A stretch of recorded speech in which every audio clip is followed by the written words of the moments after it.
Bonjour à tous, dans la vidéo d'aujourd'hui, je vais vous parler des images et textes liés sur Excel.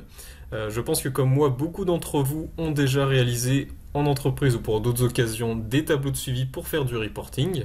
Donc ce que je vais faire, c'est vous présenter déjà pourquoi utiliser des images et textes liés et enfin comment les utiliser. Donc pour répondre au pourquoi, le premier avantage pour moi, c'est de pouvoir créer des tableaux de suivi qui sont entièrement dynamiques. Donc ici pour vous montrer, on a un tableau de suivi qui concerne les différents commerciaux d'une entreprise.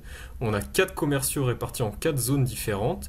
Et en changeant tout simplement le nom du commercial tout en haut du tableau, on voit que par exemple pour Marco qui est ici de couleur bleue, donc Marco qui a des clients sur 21 départements, Marco a réalisé un chiffre d'affaires en 2018 de 139 453 euros et on voit qu'en 2019, il a fait plus 5% sur son chiffre d'affaires. Donc si on change ici le commercial, on a les mêmes informations pour Julie qui se mettent à jour automatiquement, et Antoine, et enfin Étienne. Donc via l'utilisation des textes liés, on se rend compte que au lieu d'avoir des valeurs ou du texte directement dans des cellules, les valeurs et textes sont directement dans des formes sur Excel. Donc par exemple, je peux bouger la forme, je peux personnaliser la forme, tout est faisable. Donc ça permet de clairement, comme je le disais, dynamiser votre tableau de suivi. Bon allez, c'est parti, je vais maintenant vous expliquer comment utiliser ces images et textes liés. On va commencer par le texte lié. Donc on a ici ces deux formes-là, on a la cellule B6 et on voit que le texte qui est dans la cellule B6 est affiché dans les formes juste à côté. Donc si par exemple on remplace ce texte test par test 2, on voit que les formes se mettent à jour. C'est pareil pour le montant juste en dessous, on a 5000 euros, on peut le remplacer par 10 000 euros et on voit que les formes se mettent à jour.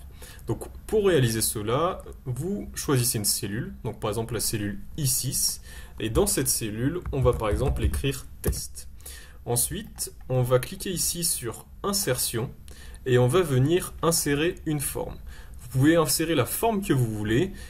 Pour moi, l'idéal est de choisir une forme assez grande pour pouvoir afficher le texte dans sa totalité.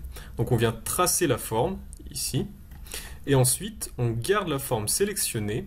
On se dirige vers la barre de formule qui est ici. On vient écrire le signe égal. Donc égal, et ensuite on clique sur la cellule choisie, donc ici c'était la cellule I6. On a donc égal cellule I6 avec des dollars pour que cela soit figé, et ensuite il reste juste à cliquer sur entrée. Et en cliquant sur entrée, on se rend compte que maintenant le texte qui est contenu dans la cellule I6 est affiché dans cette forme. Maintenant, très simple, vous avez juste à modifier la mise en forme de votre forme. Donc par exemple, on va centrer le texte, on va modifier la couleur de la forme, on peut grossir un petit peu le texte, on peut le mettre en gras, etc. Donc peu importe l'emplacement de la forme, celle-ci sera toujours liée à la cellule I6. Et c'est ce que j'avais fait dans mon exemple précédent. Ensuite, on passe maintenant à l'image liée, dont le principe c'est de réaliser entre guillemets une capture d'écran qui se met automatiquement à jour d'une plage de cellules sélectionnées. Donc je vais vous montrer ça très rapidement, je vais supprimer ici l'image liée que j'avais créée.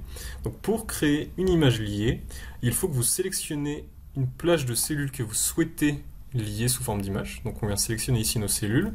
On va ensuite cliquer sur copier, donc soit cliquer sur copier ici, soit CTRL-C ou encore clic droit, copier.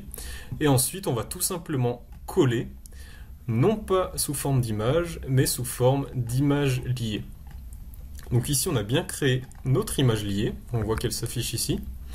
Et si par exemple, je viens changer le chiffre d'affaires réalisé par Julie en 2018, je viens mettre 199 000 euros, on se rend compte que l'image liée que nous avons créée se met automatiquement à jour, comme dans l'exemple du texte que nous avions fait tout à l'heure. Donc l'avantage de l'image liée, c'est de ne pas se focaliser uniquement sur une cellule, mais d'avoir une plage de cellules. Voilà, bah écoutez, j'espère que cette vidéo vous a plu. Si vous avez des questions, n'hésitez pas, et à bientôt pour une nouvelle vidéo.